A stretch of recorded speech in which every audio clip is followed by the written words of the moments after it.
অতি জরুরি। 3 নাম্বার হচ্ছে রেমিটেন্স বাড়াতে আরবি ভাষাকে অর্থনৈতিকভাবে কাজে লাগাতে হবে। আমাদের যে বর্তমানে রেমিটেন্স আসে প্রায় 25 থেকে 30 বিলিয়ন ডলার প্রতি বছরে রেমিটেন্স আসে বিদেশ থেকে। এর মধ্যে পুরো মধ্যপ্রাচ্য থেকে বা আরবি ভাষাভাষী রাষ্ট্র থেকে আসে আপনার প্রায় 15 থেকে 20 বিলিয়ন ডলার।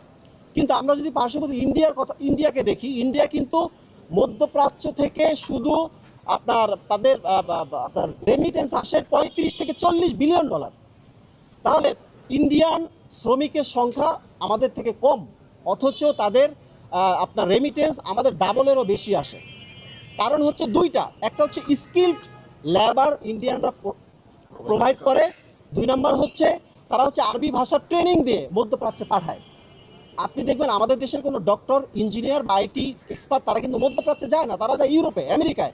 এখন ইউরোপে আমেরিকায় যেতে হলে তো IELTS করতে হয়, অনেক কোর্স করে পরীক্ষা দিয়ে পাশ করে যেতে হয়। অথচ আমাদের সরকার যদি উদ্যোগ নেয় যে আমাদের দেশের যারা শিক্ষিত শ্রেণী আছে, ডাক্তার, ইঞ্জিনিয়ার, আইটি এক্সপার্ট বা ম্যানেজার লেভেলে যারা কাজ করবে, এদেরকে আরবি ভাষা ট্রেনিং দিয়ে এবং ছোটোখাটো স্কিল ট্রেনিং দেওয়ার মাধ্যমে যদি মধ্যপ্রাচ্যে পাঠায়, মধ্যপ্রাচ্য থেকে 30-40 বিলিয়ন ডলার ফরেন রেমিটেন্স আসা এটা অসম্ভব কিছু না, অবশ্যই সম্ভব। আমাদের